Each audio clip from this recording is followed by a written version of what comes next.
diberikan rasa aman, kerukunan dan keberkahan dari Allah Subhanahu wa taala. Amin amin ya rabbal alamin.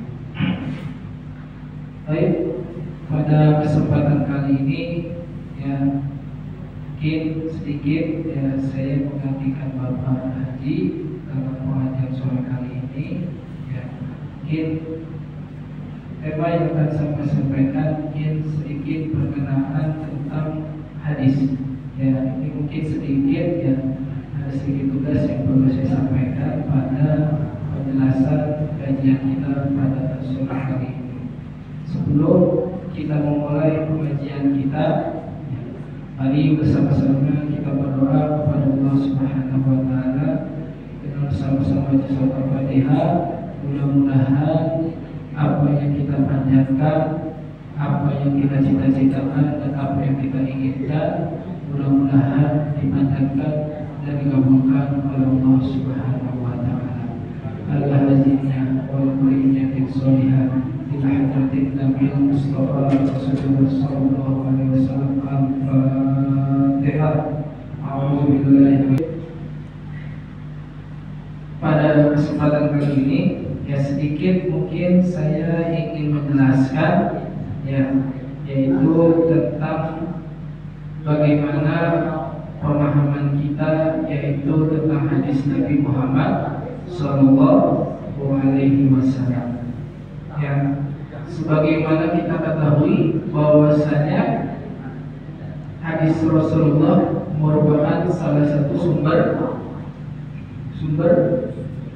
agama dalam pedoman hidup kita. Yang pertama itu apa, Bu? Sumber pedoman hidup kita pertama itu apa, Bu? Al-Quran. Kemudian yang kedua adalah hadis atau sunnah Rasulullah. Yang dilanjutkan nanti ada ijma dan ada qiyas. Nah, penting bagaimana kita mampu memahami hadis Nabi Muhammad Sallallahu Alaihi Wasallam. Kenapa? Ya, karena tentu bahwa hadis Rasulullah ini merupakan rujukan bagi kita dalam menjalankan segala syariat di dalam Islam. Yang pertama tentu harus merujuk kepada Al-Quran. Ya, nah kalau tidak ada di dalam Al-Quran, maka kita bisa melihat sumber syariat yaitu di dalam hadis. Jadi bisa dikatakan hadis itu salah satu penjelasan dari Al-Quran. Terkadang di Al-Quran dijelaskan secara umum ya, Bapak Ibu. Namun di hadis itu dijelaskan secara terperinci. Kalau di dalam Al-Quran dikatakan bahwasanya Allah Subhanahu wa taala memerintahkan kita sholat. Nah, sholatnya bagaimana? Tidak dilakukan secara terperinci. Maka di dalam hadis diperinci bahwasanya dalam hadis Nabi shallu kama ra'aitumuni usolli, salatlah kalian sebagaimana kalian dan aku sholat. Bagaimana sholatnya Rasulullah itu diperinci di dalam hadis Nabi Muhammad Sallallahu Alaihi Wasallam. Ya. Sebelum kita masuk penjelasan bagaimana hadis, sebagaimana kita ketahui bahwasanya hadis ini adalah merupakan perkataan maupun perbuatan maupun ketentuan dari Rasulullah Sallallahu Alaihi Wasallam.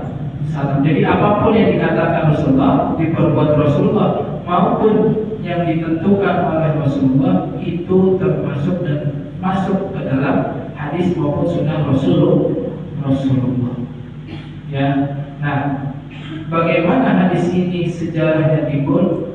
Ya, Bapak, kalau kita ketahui bahwasanya Al-Quran diturunkan melalui malaikat Jibril kepada Nabi Muhammad Sallallahu Alaihi Wasallam. Nah, pada awalnya umat Islam ini diperintahkan oleh Allah ini untuk hanya menghafal Al-Quran. Ya, jadi Al-Quran yang kita baca ini itu dulu para sahabat menghafalnya. Namun, ya, di samping kita menghafal, di samping sahabat menghafal Al-Quran, sahabat juga di situ mencuri-curi waktu untuk menulis apa yang dikatakan Rasulullah, yaitu hadis Rasul. Namun awalnya bahwasanya sahabat dilarang oleh Rasulullah untuk mencatat apa yang dikatakan oleh Rasulullah. Apa yang diperbuat Rasulullah itu dilarang oleh Rasulullah untuk dicatat. Kenapa? Karena takut ketika itu bahwasanya sahabat takut tertukar antara tulisan Al-Quran dan sabdanya Rasulullah. Makanya ketika awal-awal itu Rasulullah melarang untuk mencatat sabdanya Rasulullah. Ya. Namun berjalannya waktu, maka Rasulullah memperbolehkan sahabat untuk mencatat apa yang dikatakan oleh Rasulullah.